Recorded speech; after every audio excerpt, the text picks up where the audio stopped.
dust stung Cora's eyes as the whip cracked again, the sound echoing off the mercantile's false front. Sage Creek watched, silent and hard.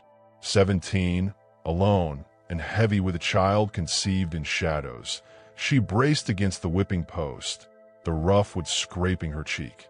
Shame burned hotter than the lash, tearing her thin dress. Then through the blur, she saw him, Silas Thorne, the widower from the High Valley Ranch, his face etched with a grief older than the mountains. He didn't speak, just shouldered silently through the crowd, his hand closing firmly, unexpectedly, around her trembling arm. The whip fell still. Before we jump back in, tell us where you're tuning in from. And if this story touches your heart, make sure you're subscribed. Because tomorrow, I've got something extra special saved just for you. The silence that followed the crack of the whip was thicker than the Wyoming dust coating Cora's tongue. It wasn't the stunned quiet of shock, but the heavy, judgmental hush of a town satisfied. The preacher, Reverend Pike, lowered the short-handled leather lash, his knuckles white where he gripped it. His breath came in short puffs, visible in the chill morning air despite the sun already climbing, bleaching the sky to a merciless blue over the Wind River peaks jagging the western horizon. Cora sagged against the post, the rough-hewn pine biting into her ribs, her back a sheet of liquid fire. 10 strokes. He'd counted them out loud, each number a hammer blow to her spirit. 1 for the sin of lust. 2 for the defiance of God's law. His voice, usually booming scripture, had been clipped cold, as impersonal as the clink of a spur on the boardwalk. She tasted blood where she'd bitten her lip raw. Her vision swam, focusing on the worn toes of her boots, scuffed and cracked, planted in the rutted dirt of Sage Creek's main street. She could feel the stairs, hundreds of invisible needles pricking her skin. The women from behind lace curtains, their mouths tight lines of disapproval. The men leaning against porch posts, thumbs hooked in belts, expressions ranging from grim satisfaction to bored indifference.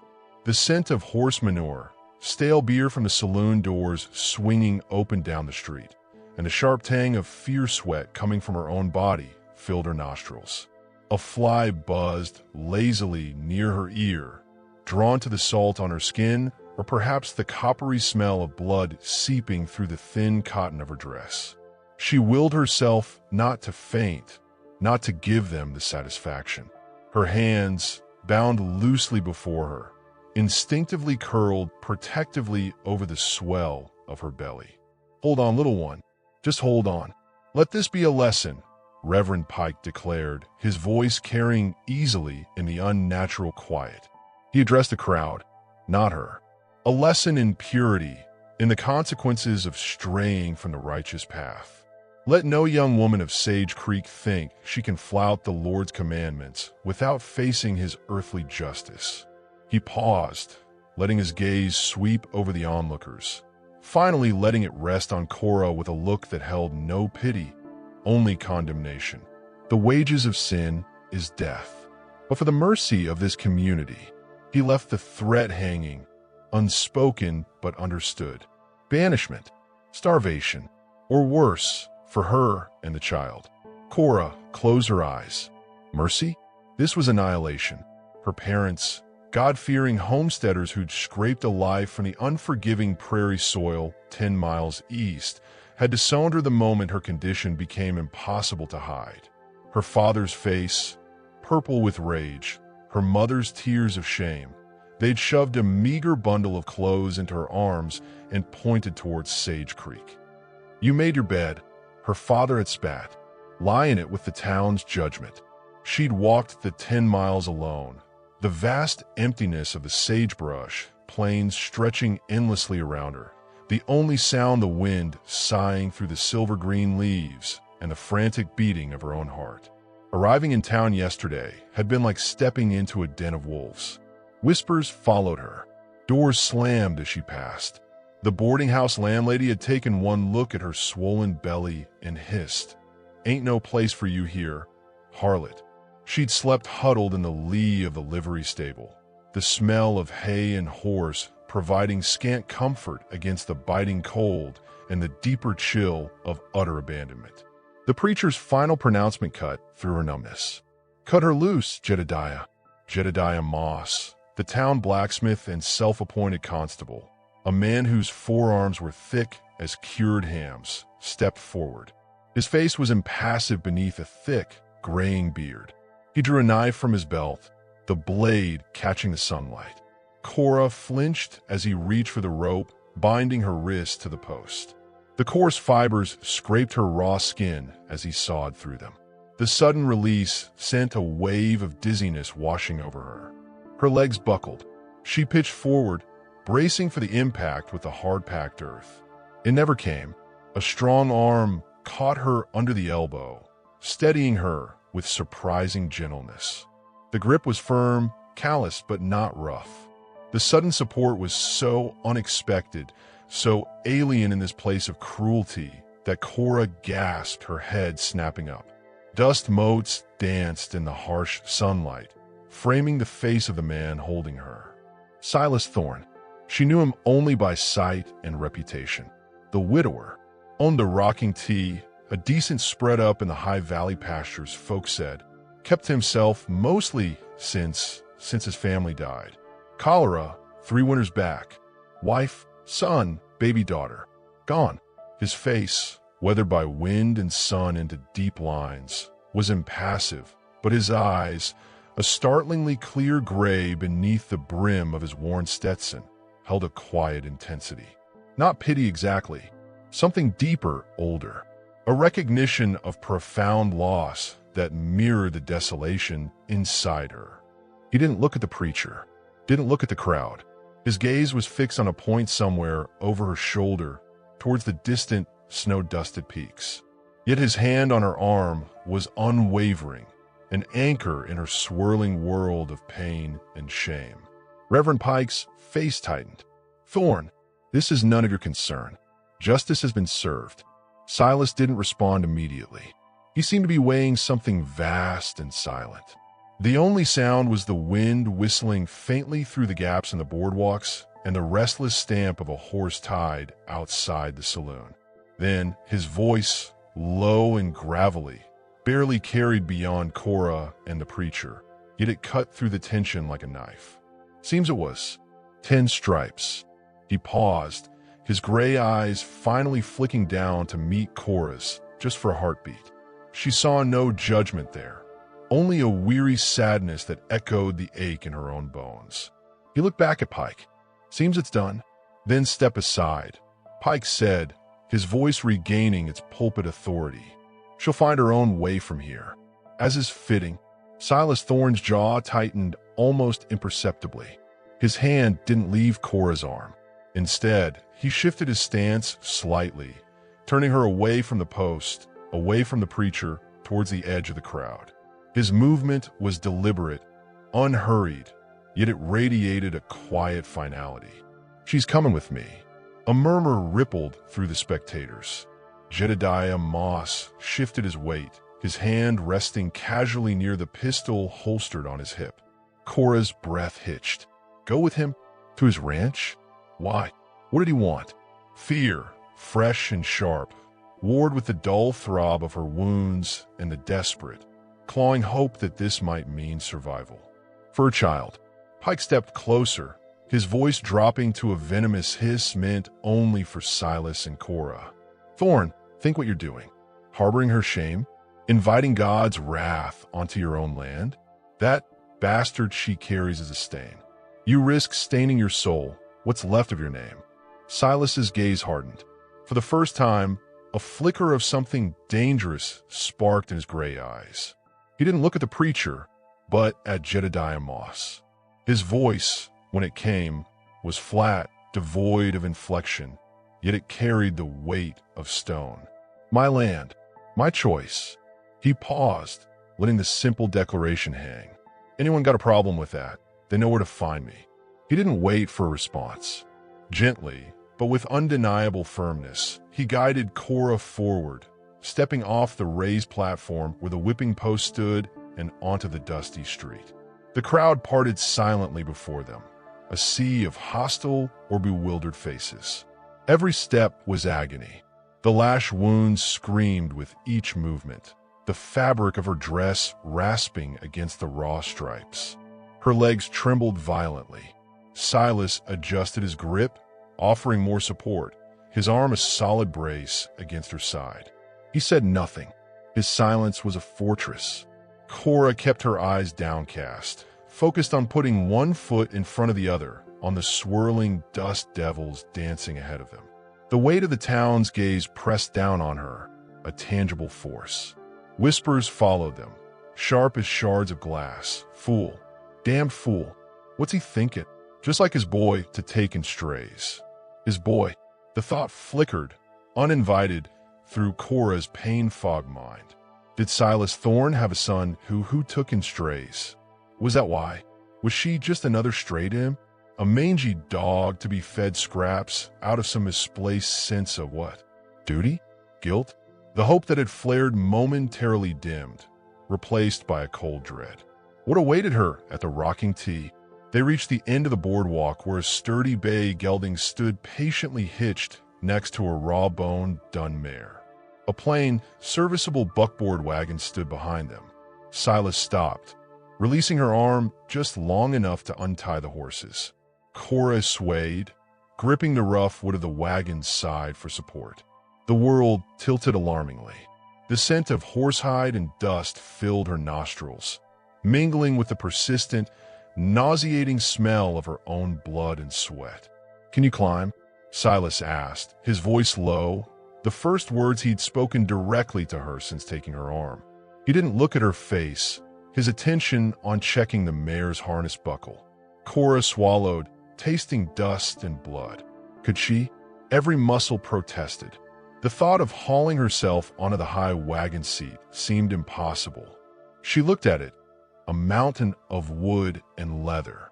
I think so," she whispered, the sound raw and scratchy. She had to. There was no other choice. He nodded curtly, then turned to her. Without preamble, his hands closed around her waist. She gasped, startled by the sudden contact, the strength in his grip. He lifted her effortlessly, setting her down gently but firmly onto the wagon seat. The jolt, as her weight settled, sent fresh waves of pain radiating from her back, drawing a sharp hiss from between her clenched teeth. He didn't apologize, just moved to the other side and swung himself up beside her with the easy grace of a man who'd spent a lifetime in the saddle. He gathered the reins, his movements economical and precise. He flicked the reins a soft hi-ya, and the horses leaned into their collars. The wagon creaked and groaned, lurching forward, wheels crunching on the gravel-strewn street. Sage Creek began to recede. Cora dared to glance back. The crowd still clustered near the whipping post, a knot of dark figures against the dusty backdrop of false-fronted buildings. Reverend Pike stood slightly apart, his face a mask of righteous fury, watching them go. Jedediah Moss stood beside him, arms crossed, his expression unreadable but his posture radiating latent threat. Silas guided the horses past the last buildings, the shuttered schoolhouse, the looming grain elevator, and onto the open trail that wound north out of town towards the rising foothills and the distant, snow-capped Wind River Range. The vastness of the Wyoming landscape opened up before them. Endless stretches of sagebrush shimmering silver green in the sun, dotted with clusters of juniper and pine climbing the lower slopes. The air, away from the confines of the town, smelled cleaner, sharper, sage, pine resin, the indefinable scent of open space. The wind, constant out here on the plains, tugged at Cora's tangled hair, cooling the fevered skin of her face and neck. The rhythmic creak of the wagon, the steady clop of the horses' hooves, the sigh of the wind. It was a different kind of silence than the town's judgmental hush. It was immense, ancient, and strangely peaceful. Cora hunched her shoulders, trying to make herself smaller on the hard seat, acutely aware of the man beside her. He sat tall and straight, his gaze fixed on the horizon, his profile stern, unyielding. What was he thinking? Why had he done it? She stole glances at his hands on the reins, strong, scarred, capable hands that spoke of hard work and calluses. Hands that had lifted her without hesitation. Hands that had known loss, deep and scarring. The preacher's words echoed. You risk staining your soul. What's left of your name? Had she brought more trouble onto this man? Trouble he didn't need? Trouble he clearly already carried in the set of his shoulders, in the lines etched deep around his eyes? The pain in her back was a constant, burning ache, a brutal reminder of the price Sage Creek had exacted. But beneath the physical agony, a deeper, colder fear gnawed at her. What did Silas Thorne expect in return? Shelter wasn't free, not out here, not for a girl like her. The vast, indifferent landscape offered no answers, only the relentless sun and the endless sky. They rode for perhaps an hour, the town shrinking to a brown smudge on the southern horizon. The trail began to climb gently into the foothills. The sagebrush gave way to taller grasses and scattered stands of pine. The air grew slightly cooler. Silas hadn't spoken a word since they'd left the town limits. The silence stretched, thick with unspoken questions and Cora's mounting apprehension. She shifted carefully, trying to find a position that didn't press directly on her wounds. A small sound, a whimper of pain, escaped her despite her efforts to hold it in. Silas's head turned fractionally towards her, then back to the trail. He cleared his throat, a rough sound. Water skin, he said, his voice abrupt, nodding toward a canvas-covered canteen slung near her feet on the wagon floor. Drink. The kindness, small as it was unexpected. Cora hesitated, then carefully leaned down, wincing, and lifted the heavy canteen. The water was warm but clean, washing some of the dust and blood taste from her mouth. She drank deeply, the simple act feeling like a small act of rebellion against the thirst and misery Sage Creek had intended for her. She offered it back towards him wordlessly. He shook his head slightly, his eyes still scanning the trail ahead as it curved around a rocky outcrop. As the wagon rounded the bend, Cora caught her first glimpse of the rocking T.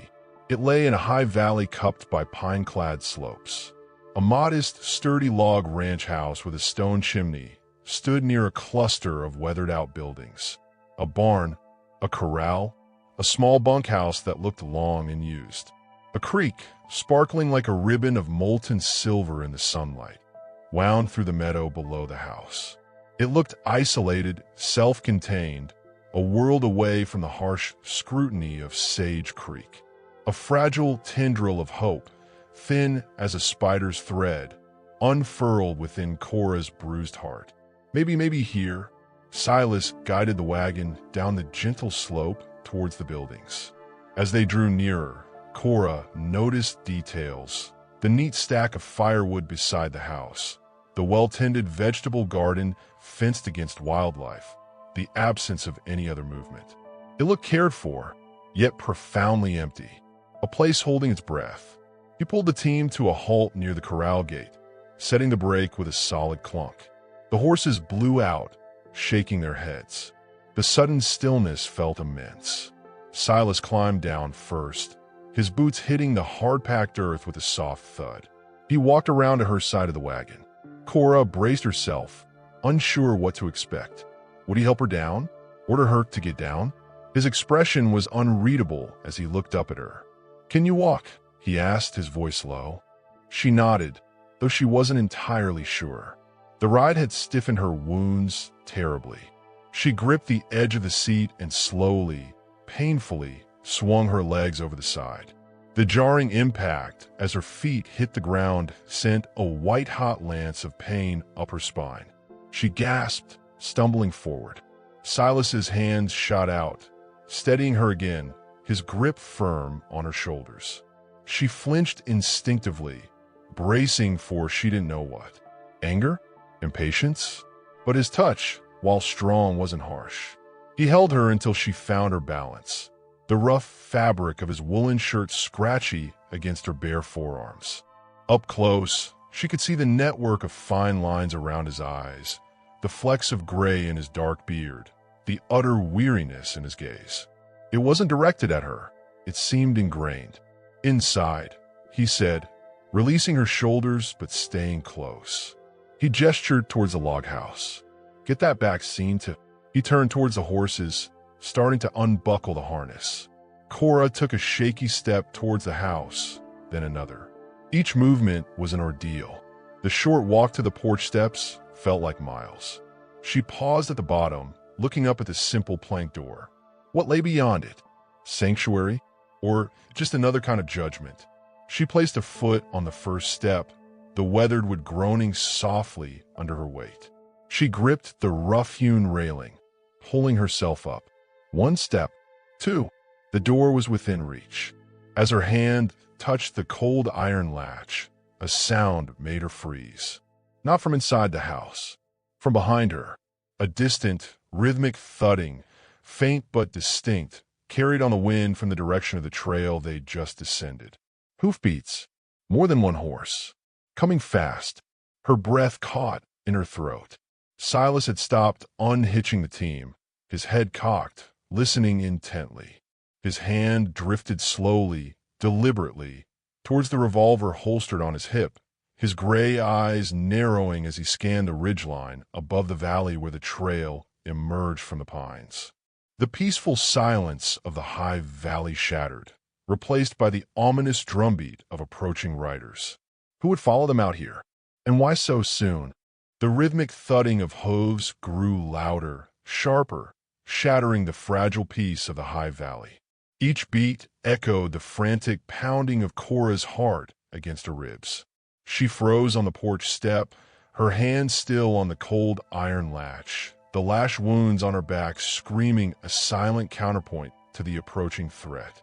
Silas Thorne stood motionless beside the wagon, his hand resting lightly, deliberately, on the worn walnut grip of the revolver holstered on his hip. His gaze was locked on the ridgeline where the trail snaked down from the pines. Dust plumed into the clear air, visible even from the ranch yard. Cora's breath hitched. They've come for me. The thought was cold, certain. Sage Creek hadn't finished its punishment. Reverend Pike's furious face, Jedediah Moss's stolid menace. They wouldn't let Silas Thorne's quiet defiance stand. What would they do? Drag her back? Hurt Silas?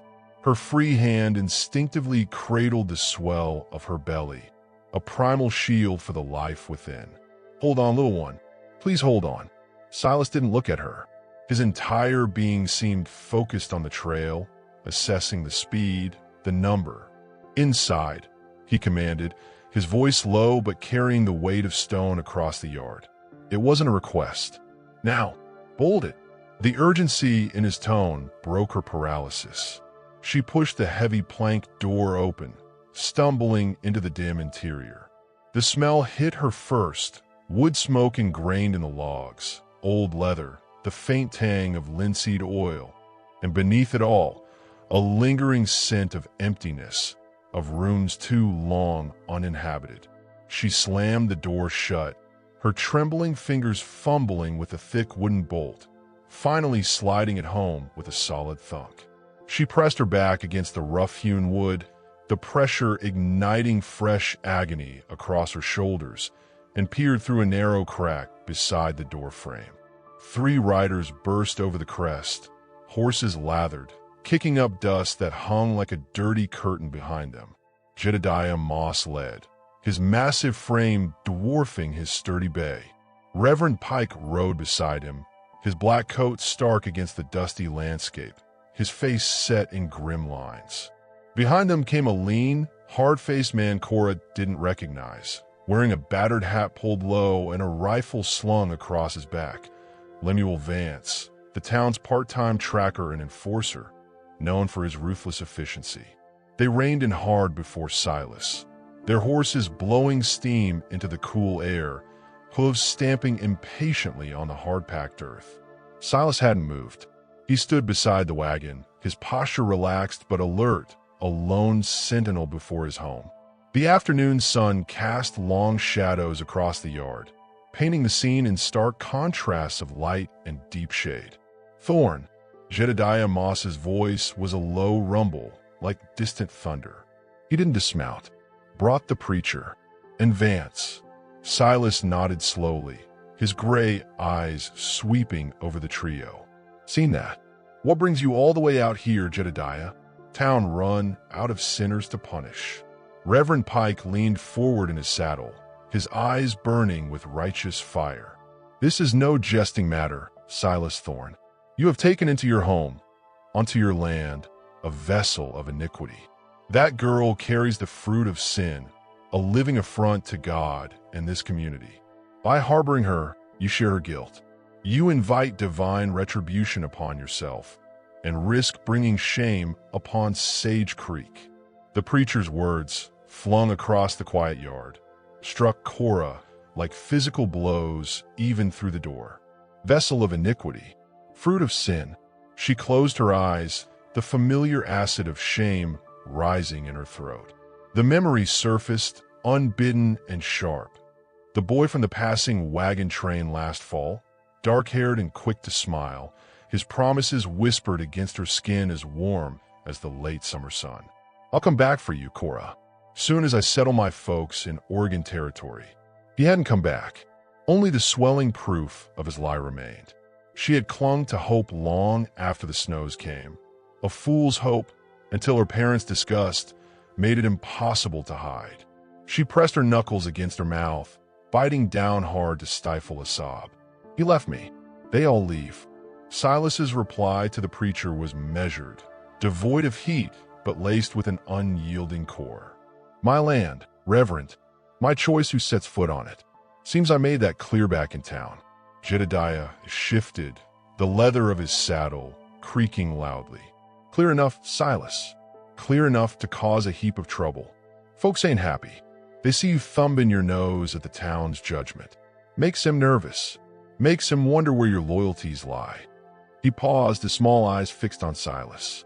Hand her over. Send her packing. We'll deal with her proper. This ain't your fight. Ain't my fight. Silas repeated softly. For a fleeting moment, his gaze seemed to drift past the riders, past the corral, towards the small fence plot near the edge of the pines where 3 simple wooden crosses stood stark against the earth. Cora hadn't noticed them before. Cholera. Wife, son, daughter. Gone. The image flashed in Silas's mind. Eliza's face, pale against the pillow, her hand clutching his, weaker each day. Little Ben's feverish cries, silenced too soon. The terrifying stillness of the cradle where baby Sarah lay. The crushing weight of helplessness, the suffocating silence that had filled this house afterwards. He hadn't been able to save them. This girl, this broken girl on his porch, maybe he could do something. Seems to me, he continued, his voice regaining its gravelly strength. A man's got a right to offer shelter where he sees fit, especially when the alternative is letting a young woman and an unborn child starve or freeze out on the plains. That's sit right with your God, Reverend. Pike's face flushed crimson. Do not presume to lecture me on Scripture, Thorne. The Lord demands righteousness. He demands mercy too, I reckon, Silas cut in, his tone final. She's staying. You delivered your message. Now I got work to do. He deliberately turned his back, reaching for the harness buckle on the nearest horse, a clear dismissal. Lemuel Vance's hand drifted toward the rifle stock slung on his back. Jedediah shot him a warning glance, a slight shake of his head. Violence against Silas Thorne, a respected rancher, even a reclusive one, was a line Sage Creek wasn't ready to cross openly. Yet, Reverend Pike seethed, his knuckles white on the reins. You mark my words, Silas Thorne. This defiance will not stand. That girl is a blight. Her presence poisons the very air. You shelter sin, and sin will find you out. He jerked his horse's head around. Come, Jedediah. Lemuel, we've seen the depth of his error. God will not be mocked. He spurred his horse savagely, kicking up gravel as he headed back towards the trail.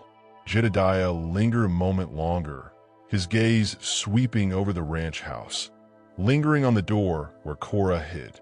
"Think on it, Silas," he said, his voice low and heavy with implication. "Think real careful."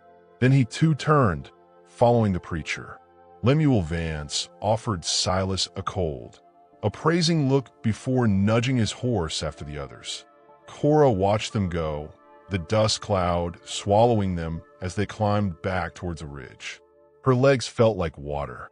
She slid down the door, sitting heavily on the hard-packed earthen floor of the cabin, drawing her knees up to her chest.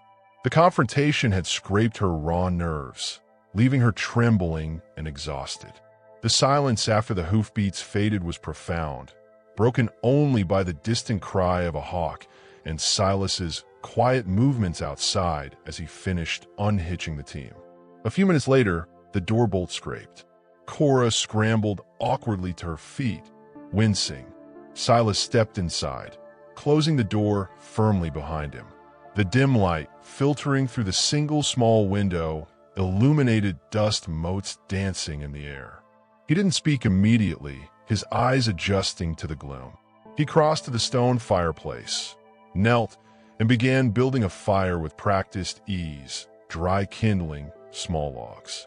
The scratch of flint on steel, a shower of sparks, then the welcome crackle of flames catching hold.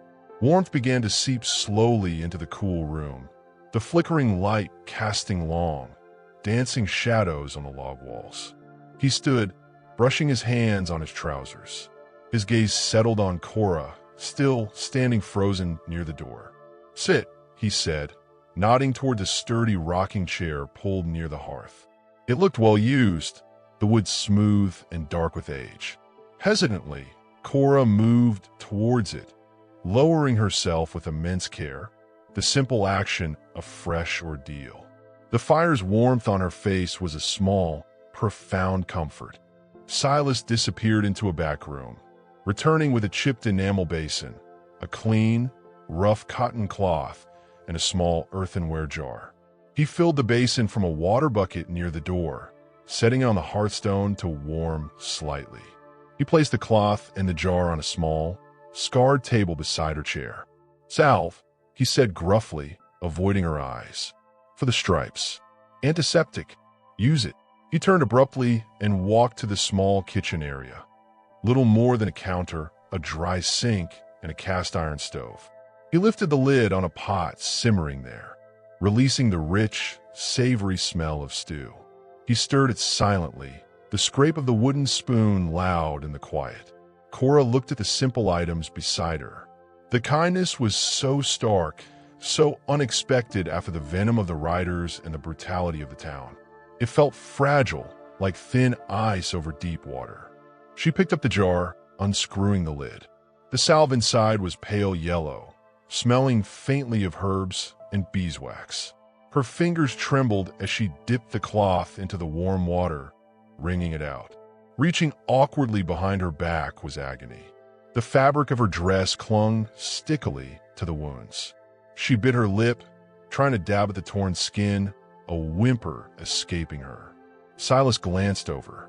He saw her struggle, the pain etched onto her young face, the way her shoulders hunched protectively. He set the spoon down, without a word.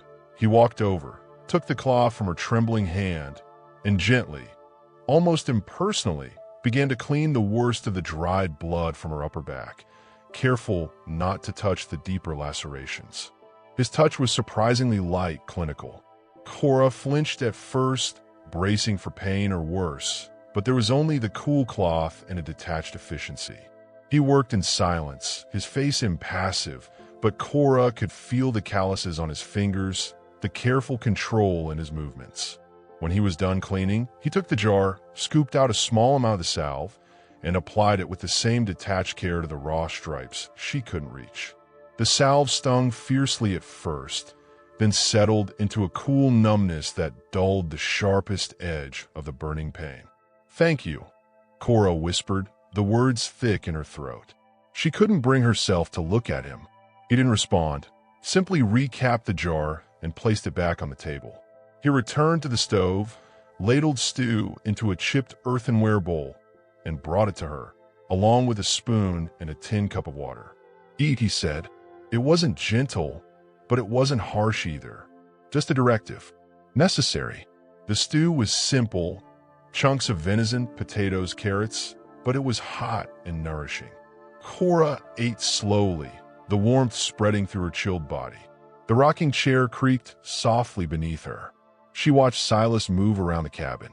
He didn't eat himself, just tidied, checked the fire, his movements economical, filling the space with a quiet industry that seemed to ward off the ghosts Cora sensed lingered in the corners.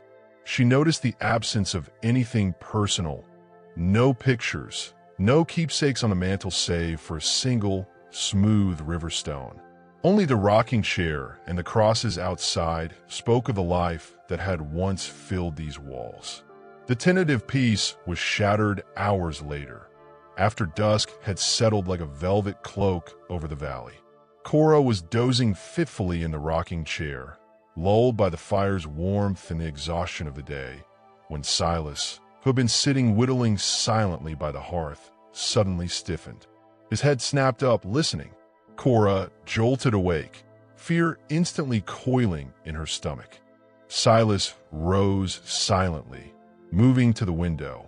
He peered out into the moonlit yard, his hand resting near his gun belt hanging on a peg by the door. Cora held her breath, straining to hear. Nothing but the sigh of the wind in the pines and the distant cry of coyote. After a long moment, Silas unbolted the door and stepped outside. Cora scrambled to the window, peering out. Silas stood near the corral gate, holding a storm lantern he'd lit. Its flickering yellow light illuminated something nailed crudely to the top rail. Silas reached up and pulled it free. He stood for a moment, staring at the object in his hand, the lantern light casting his face in harsh, angular planes. He turned and walked back towards the house, his steps slow, deliberate. As he entered, he closed the door firmly behind him, bolting it again. His face was grim, etched with a cold anger Cora hadn't seen before. He held out his hand. In his palm lay a crude, hastily carved wooden figure. It was a tiny, distorted baby doll, its limbs rough sticks, its face a smudge of charcoal. A single, rusty nail had been driven through its chest. The message was obscene, unmistakable. A shiver of pure terror, colder than the mountain wind, sliced through Cora. Someone had been here, close, in the dark, while they slept. Silas closed his fist tightly around the vile object, his knuckles white. His eyes met Cora's across the shadowed room, the flickering firelight reflecting in their gray depths. Not fear, but a hard, dangerous resolve. The quiet of the ranch was no longer peaceful. It was the silence before storm, and the storm had left its first, chilling calling card. They weren't safe, not even here. The eyes of Sage Creek, it seemed, could reach into the heart of the high valley.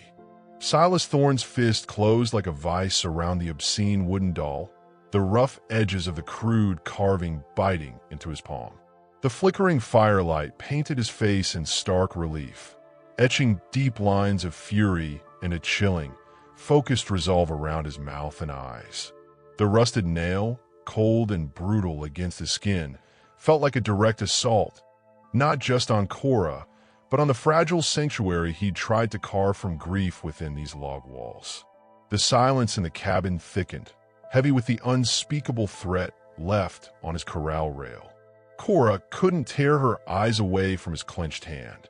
The image of that tiny, violated figure, its charcoal-smudged face, the nail driven through its heart, was seared onto her mind. It wasn't just a warning. It was a promise of violence aimed at the life quickening within her. A cold terror, deeper and more paralyzing than the pain of a lash, seeped into her bones. She wrapped her arms tightly around her belly, a low moan escaping her lips, not of pain this time, but of primal fear. They wanted dead. Silas didn't speak.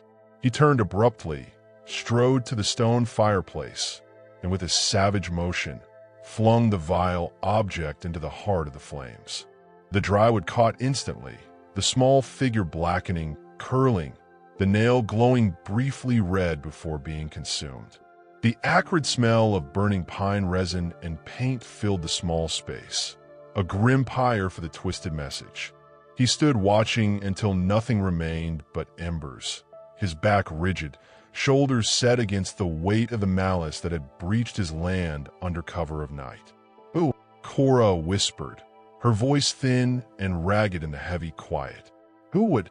Silas finally turned, the firelight reflecting coldly in his gray eyes. "Cowards," he stated, the word flat and hard. "Men who hide behind threats in the dark." He scanned the shadowed corners of the room, as if expecting the perpetrator to materialize. Vance, likely, or someone paid by Pike.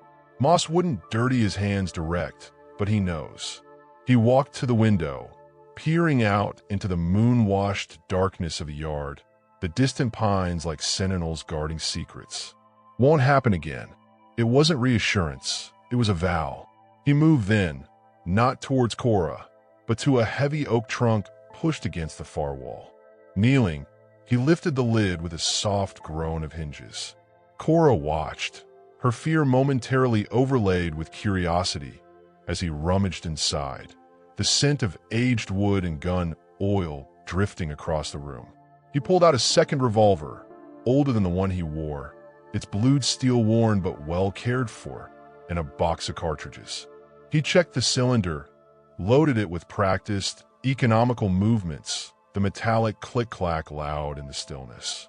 He placed it on the scar table near the rocking chair, within easy reach of where Cora sat. "Know how to use it?" His question was blunt, devoid of judgment. Cora stared at the weapon, its cold weight a stark contrast to the vulnerability she felt. She thought of her father teaching her brother to shoot squirrels back on their failing homestead. She'd watched, hidden behind the woodpile, fascinated and forbidden. "Point and pull the trigger," she murmured, remembering the recoil that had knocked her brother flat the first time. "Aim low." A ghost of something, not a smile, perhaps grim approval, flickered across Silas's face. "Close enough. Barrel's heavy. Needs 2 hands steady." He nodded towards the gun. "It's there, if you need it." Door stays bolted. Window shuttered from the inside now. He moved to the single window, securing the heavy wooden shutter with a newly added iron hook, plunging the room into deeper shadow, illuminated only by the hearth's glow and the single coal oil lamp on the table. The cabin felt suddenly smaller, a fortress under siege. The days that followed were etched in tension. The salve Silas had given her worked its slow magic, the lacerations on Cora's back crusting over, the deep ache subsiding to a persistent soreness. Yet, the unseen threat tightened like a noose around the high valley. Silas was a constant, watchful presence. He worked the ranch, feeding the horses, chopping wood, checking the perimeter fence lines, but his movements were measured, his eyes constantly scanning the ridges and the trail leading down from the pines. He wore his revolver constantly, even inside. The weight of his vigilance pressed down on Cora, a constant reminder of the hatred simmering miles away in Sage Creek. One afternoon, Silas was mending a harness near the corral. Cora, restless and needing air despite the fear, ventured cautiously onto the porch. The vastness of the valley, the soaring peaks of the Wind River Range dusted with fresh snow, usually offered a sense of scale that dwarfed human troubles. Today it felt exposed. She saw Silas pause, looking not at the mountains, but towards the small fenced plot beneath a lone pine where the 3 crosses stood. His hand rested on the worn leather of the harness, unmoving, his gaze distant. Cora knew that look. He was miles and years away. A memory surfaced for Silas, sharp as the tang of pine resin on the wind. Not the sickness, not the helplessness of the end, but a moment of pure, ordinary light. Eliza, sitting right here on this porch step, shelling peas into a bowl resting on her rounded belly. Little Ben, maybe 4 years old, chasing a grasshopper in the dirt, his laughter bright as birdsong. Sarah, a warm, sleeping weight in the crook of Silas's own arm as he whittled a piece of cedar. The sun warm, the creek chuckling below, the smell of earth in Eliza's lavender water. A perfect, fragile bubble of peace. "We built this," Eliza had said softly, her hand briefly covering his on the step. "For them." The memory wasn't just grief, it was a compass. Protecting life, offering shelter, wasn't charity. It was honoring what was lost by defending what remained.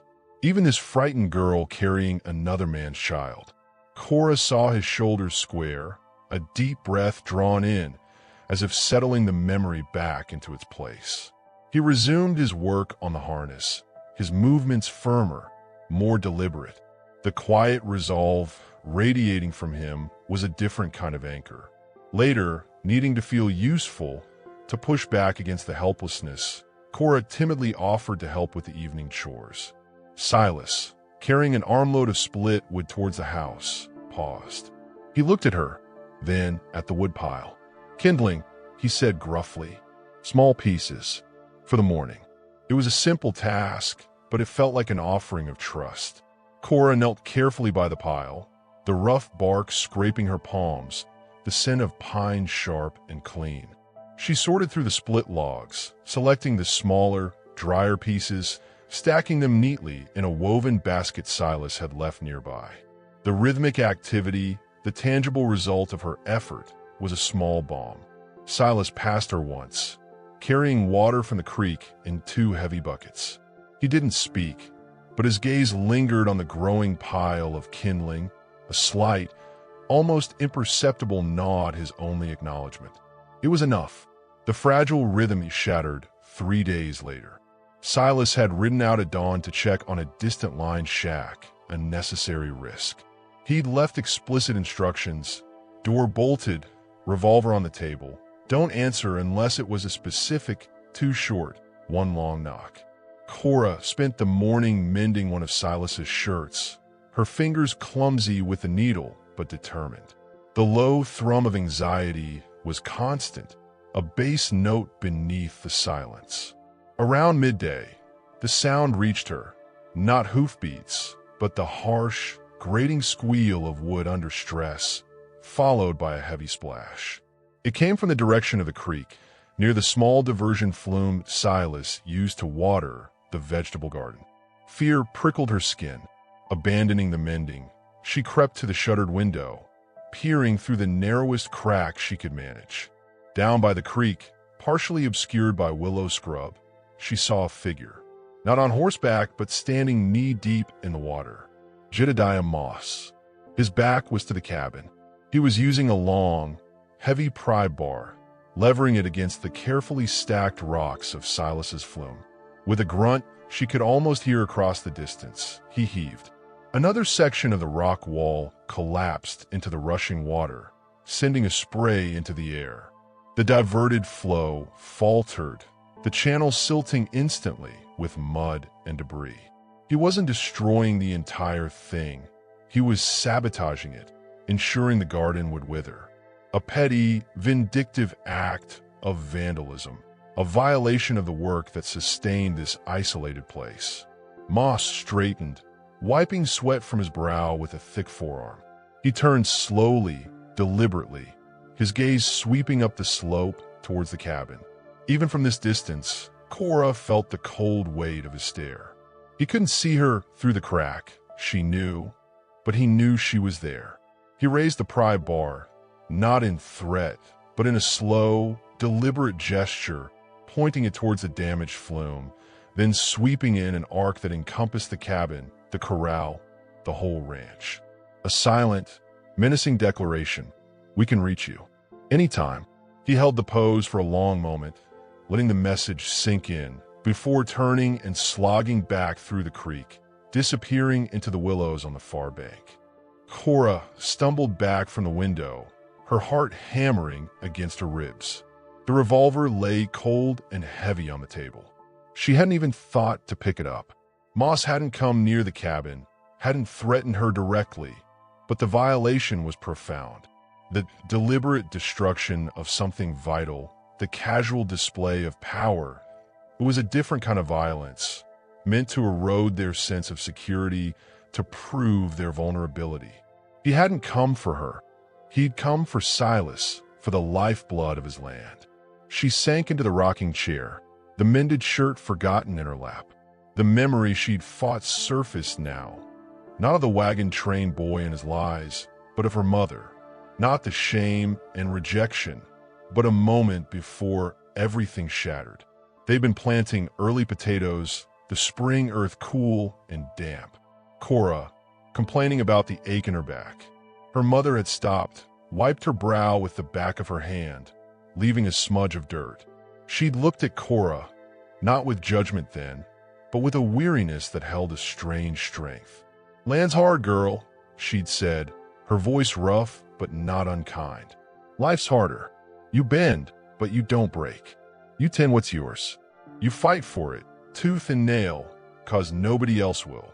At the time, Cora had thought she meant the potatoes. Now, the words resonated with a fierce new meaning. "Tend what's yours. Fight for it." She placed a hand on her belly. "You." Silas returned as the shadows lengthened, the weary set of his shoulders deepening as he took in the sabotaged flume from afar. He dismounted stiffly, his expression granite as he surveyed the damage. Cora met him at the door, the words tumbling out about moss, the pry bar, the deliberate destruction. Silas listened, his jaw working silently. He didn't rage. He simply nodded, a cold fury settling in his eyes. He walked down to the creek, crouched by the ruined section, running a hand over the displaced stones. When he came back, he carried a single, muddy object he'd pulled from the silt. A metal button stamped with a crude anvil design. Jedediah Amos' trademark, worn on his leather vest. That night, the tension in the cabin was a live wire. Silas cleaned his revolvers meticulously at the table, the smell of gun oil sharp. Cora tried to read a tattered almanac by lamplight, but the words blurred. The wind picked up outside, sighing through the pines with a mournful sound, rattling the secured shutters. The silence between them wasn't comfortable. It was charged, waiting. Suddenly, Silas stiffened. He held up a hand, silencing Cora before she could speak. His head was cocked, listening intently. Beyond the wind, Cora heard it too, a faint, rhythmic thump, thump, thump. Not hoofbeats. Something slower, heavier, like something being dragged. Silas was on his feet in an instant, snuffing the coal oil lamp, plunging the room into near darkness save for the dying embers in the hearth. In 2 strides, he was at the shuttered window, easing the hook loose just enough to peer out through a narrow slit.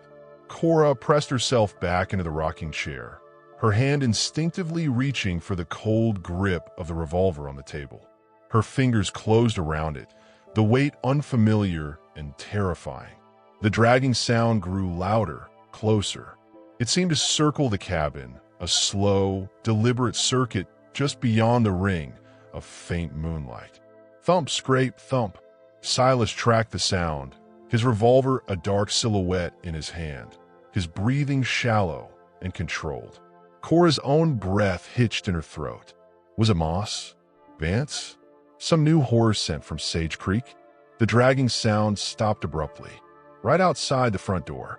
A heavy, wet thud hit the planks, shaking the door in its frame. Something soft and dense. Then a low, guttural sound, not human but animal. A pained, bubbling grunt. Silas didn't move for a long, frozen moment. Then, slowly, deliberately, he moved to the door, his gun held ready. He slid the heavy bolt back with infinite care, the scrape of wood on wood agonizingly loud in the stillness.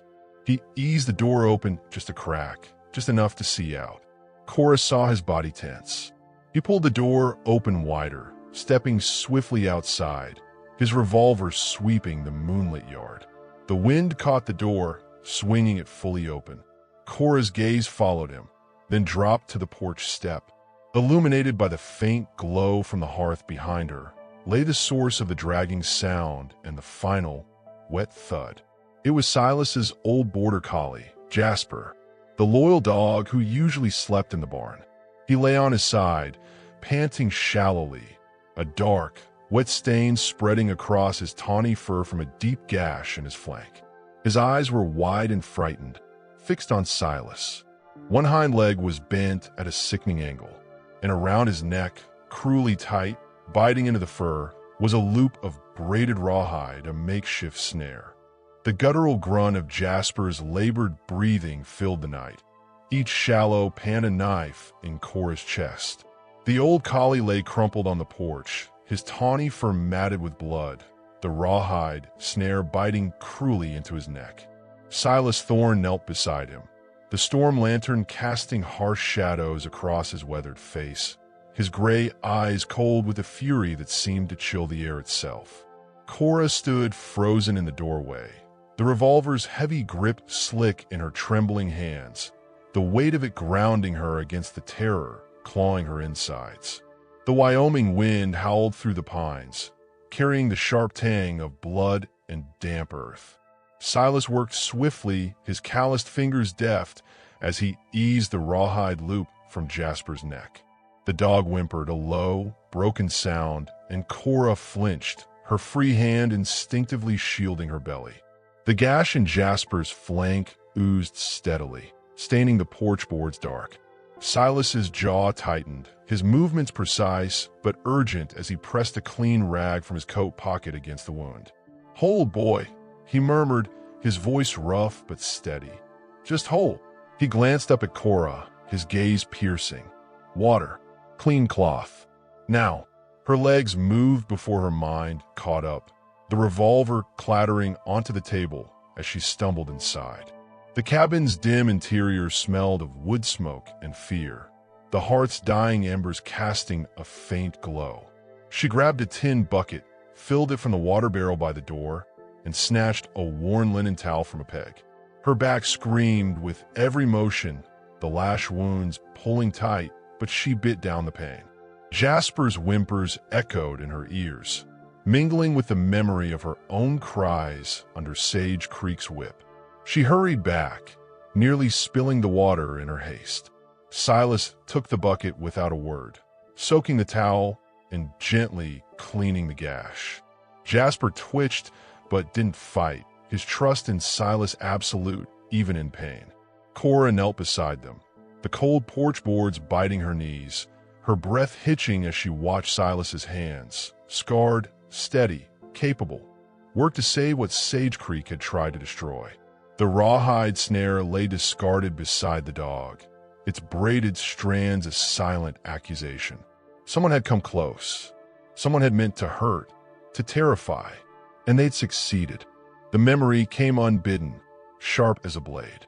Not the wagon train boy, not his honeyed lies, but her older sister, Hannah, back on their homestead.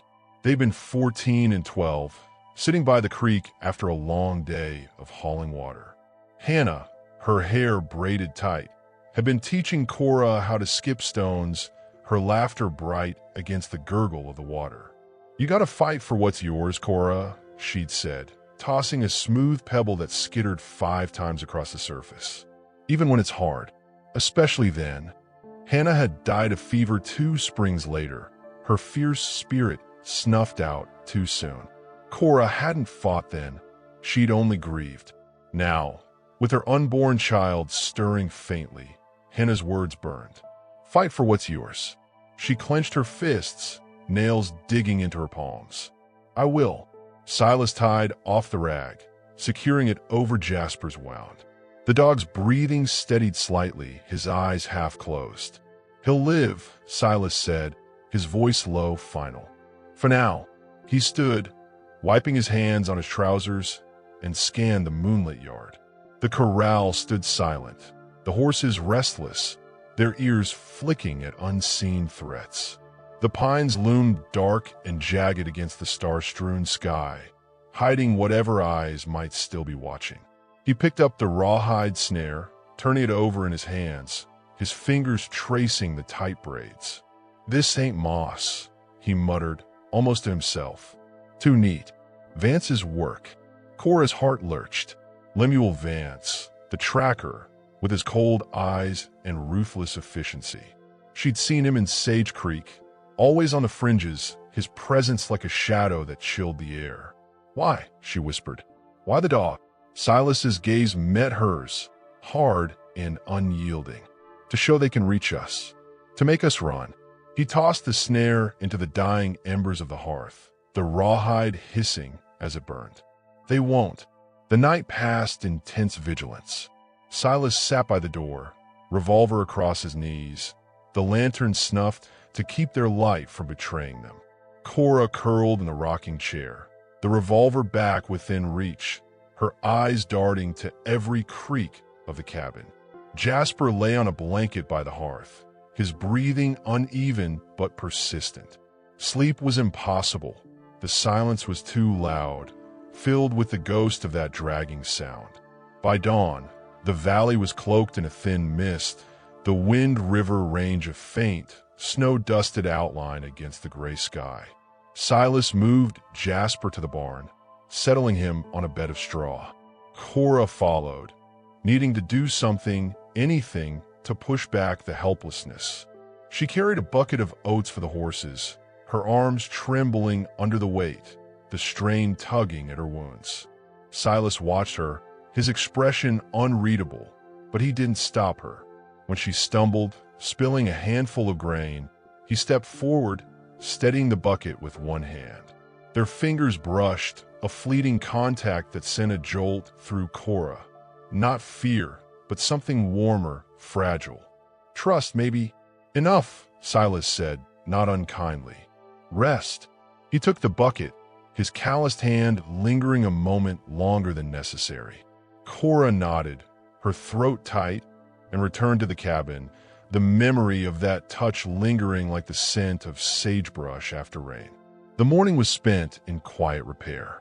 Silas worked on the flume, hauling stones from the creek to rebuild the damaged channel. Cora, unable to sit idle, swept the cabin floor, the rhythmic scrape of the broom a small defiance against the fear. She paused by the hearth, her eyes falling on the smooth river stone on the mantel. She touched it, its cool weight grounding her. A memory flickered. Silas's son, Ben, skipping stones like Hannah had, a boy she'd never known but whose absence filled this house. Silas had lost everything, yet here he was, fighting for her child. The thought was a quiet ache, a debt she didn't know how to repay. That afternoon, Silas saddled his bay gelding, his movements deliberate. "Gotta check the north fence," he said, buckling the cinch. "Rustler's been at the herd before. Can't risk it now." His tone was flat, but his eyes betrayed a deeper worry. Cora nodded, her hand tightening on the porch rail. She wanted to ask him to stay, to not leave her alone, but the words stuck. He tipped his hat, a small gesture, and rode out, the creak of saddle leather fading into the wind. Cora bolted the door, the revolver a constant presence on the table. The cabin felt too big, too empty without Silas's steady presence. She tried to focus on small tasks, mending a tear in her skirt, boiling water for tea.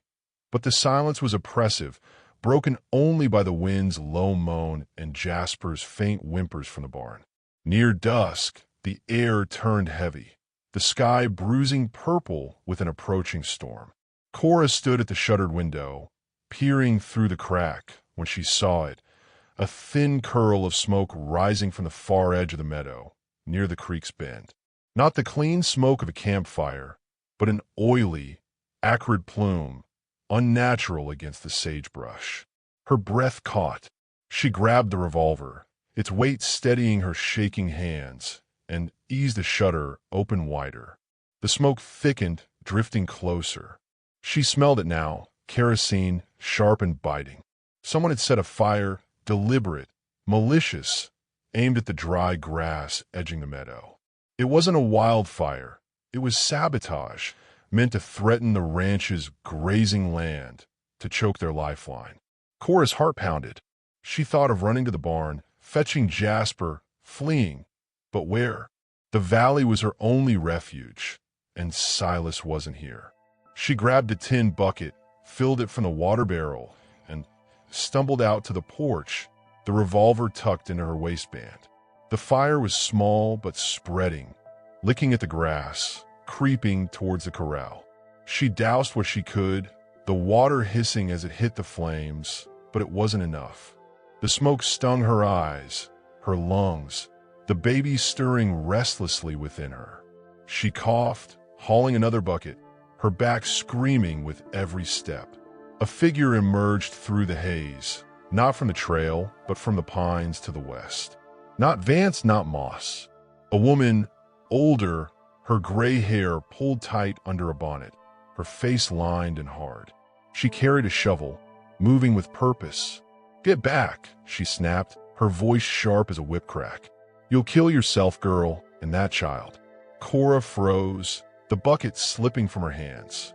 The woman shoveled dirt onto the fire, smothering it with fierce efficiency. The flames died back, leaving a charred patch of earth. Cora's knees buckled, and she sank to the ground, the revolver clattering beside her. Who are you?" The woman's eyes, sharp as flint, met hers. Abigail Hart, live over the ridge, saw the smoke. She paused, her gaze softening slightly. "Heard about you. Silas is a fool, but a good one. You don't deserve this." Cora's throat tightened. A neighbor, not an enemy. But Abigail's next words chilled her. "They ain't done, girl. That fire was a warning. Next time, they'll aim for the house." She pointed towards the pines, where a faint glint of metal caught the fading light. A rifle barrel, barely visible, then gone. Someone was watching, waiting. Silas's horse thundered into the yard, his face grim as he took in the smoke, the charred grass, Abigail's presence. He dismounted, revolver drawn, his eyes scanning the pines. "Boo," he demanded, his voice a low growl. Abigail shook her head. "Didn't see, but they're close. Too close." Cora's hand rested on her belly, the baby's faint kick a reminder of what was at stake. Silas's gaze met hers, a silent vow passing between them. But as the storm clouds rolled in, a new sound cut through the wind. A low, deliberate whistle, sharp and mocking, echoing from the darkened pines. It wasn't animal. It was human, and it was coming closer. The mocking whistle sliced through the gathering storm, sharp and cold as a blade, echoing from the darkened pines. Cora's breath caught, her hand tightening on the revolver's grip, the cold metal grounding her against the panic rising like bile. Silas Thorne stood rigid in the ranch yard, his own revolver drawn, the storm lantern casting jagged shadows across his weathered face. The charred meadow grass smoked faintly, the acrid tang of kerosene lingering in the Wyoming air. Abigail Hart gripped her shovel, her flinty eyes scanning the treeline where the glint of metal had vanished. The wind howled, rattling the corral gate, as thunder rumbled low over the Wind River Range. Silas's voice cut through the tension, low and steady. "Inside, both of you. Now." He didn't look back, his gaze locked on the pines, tracking the unseen whistler. Cora hesitated, her legs trembling, the baby's restless kicks urging her to move. Abigail grabbed her arm, firm but not unkind, and pulled her towards the cabin. "Move, girl," she hissed. "He knows what he's doing." The door slammed shut behind them, the bolt sliding home with a heavy thunk.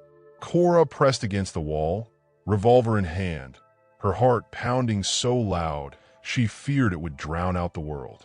Through the shutter's narrow crack, she saw Silas advance towards the pines, his silhouette stark against the bruised purple sky.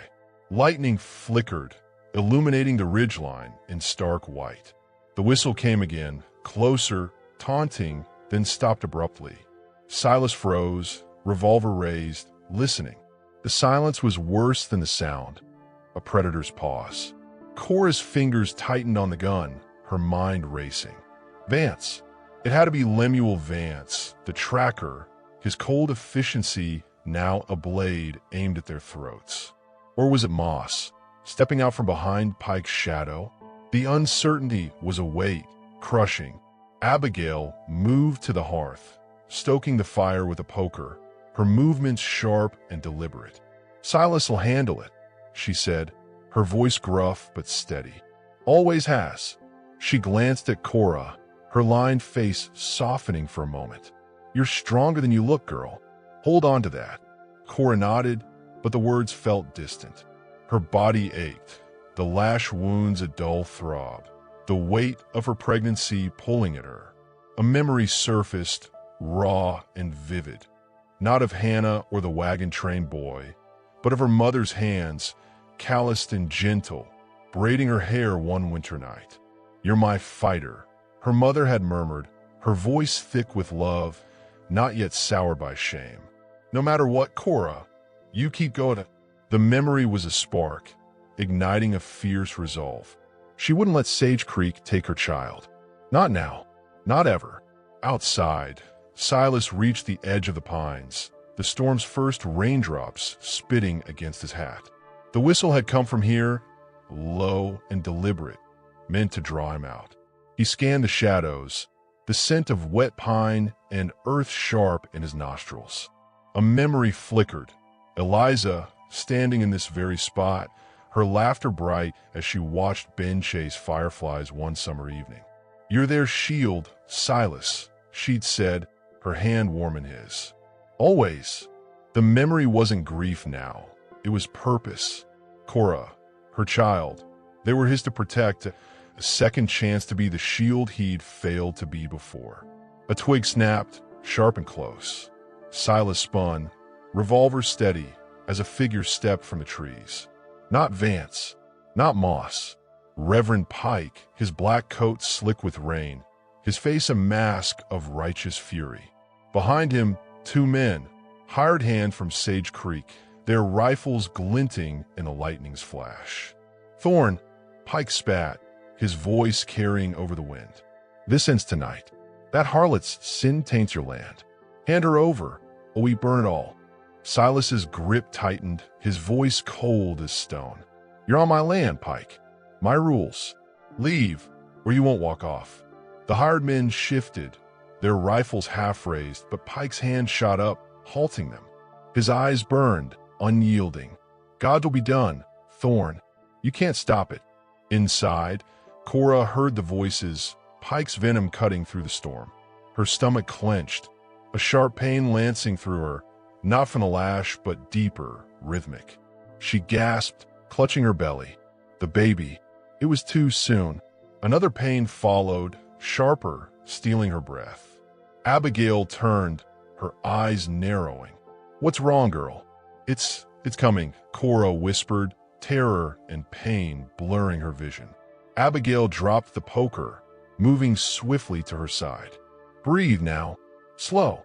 We'll manage." Her voice was steady, but her hands shook slightly as she guided Cora to the rocking chair, propping blankets behind her. The storm broke fully, rain hammering the cabin roof, drowning out the confrontation outside. Cora's world narrowed to the pain, each wave a tide pulling her under. Abigail knelt beside her, her hands firm, her voice a lifeline. "Focus on me, Cora. You're strong. You can do this." She glanced at the door, worry flickering in her eyes. Silas was out there, alone. Outside, Silas faced Pike, the rain soaking his coat, his revolver steady despite the wind's howl. The hired men flanked Pike, their faces shadowed under wide-brimmed hats. "Last chance," Silas said, his voice low, deadly. "Walk away." Pike laughed, a harsh, bitter sound. "You're damned, Thorne. You and that whore." He nodded to the men. One raised his rifle, but Silas was faster. A single shot cracked, the man crumpling, clutching his shoulder. The second lunged, but Silas sidestepped, slamming the revolvers but against the man's temple. He fell, motionless. Pike froze, his righteous mask cracking. "Next one's for you," Silas growled, stepping closer. Pike stumbled back, slipping in the mud, his coat flapping like a vulture's wings. He turned and fled into the pines, his curses swallowed by the storm. Silas didn't pursue. He dragged the wounded men to the corral, tying them to the rail, their groans lost in the rain. He sprinted back to the cabin, his heart pounding, Eliza's voice echoing, their shield. He burst through the door, rain streaming from his hat, and froze at the sight of Cora, doubled over, Abigail at her side. "She's in labor," Abigail said, her voice tight. "Too early. Help me." Silas dropped to his knees beside Cora, his hands trembling as he took hers. Her face was pale, slick with sweat, her eyes wide with fear and pain. "Hold on," he said, his voice rough but steady. "I'm here." The words were for her, but they echoed his vow to Eliza, to Ben, to Sarah. He wouldn't fail again. Abigail worked with grim efficiency, boiling water, tearing clean strips from sheet. Cora's cries filled the cabin, each one a dagger to Silas's heart. He held her hand, his calloused fingers a lifeline, his gray eyes locked on hers. "You're strong, Cora. You're enough." The hours blurred, the storm raging outside, the firelight flickering on the log walls. Cora fought through each contraction, her mother's words, "You're my fighter," burning in her mind. Abigail's steady commands kept her grounded.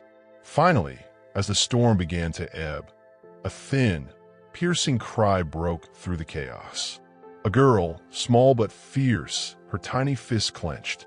Abigail wrapped her in a blanket, placing her in Cora's trembling arms. Cora looked down, tears mingling with sweat. "Hannah," she whispered, naming her daughter for the sister who taught her to fight. The baby's eyes, dark and searching, met hers, a spark of life in the darkness. Silas exhaled, a weight lifting, though not fully. He stepped outside, checking the bound men, the yard now quiet save for the dripping rain. Abigail joined him, her face weary but resolute. "They'll come again," she said, nodding towards the pines. "Pike won't stop." Silas nodded, his jaw tight. "Let him try." He looked back at Cora, cradling Hannah, her face alight with fierce love. He'd fight for them, as he hadn't for his own. But the pines were silent now, too silent, and in that stillness a faint rustle stirred, a shadow moving, watching, waiting for its moment.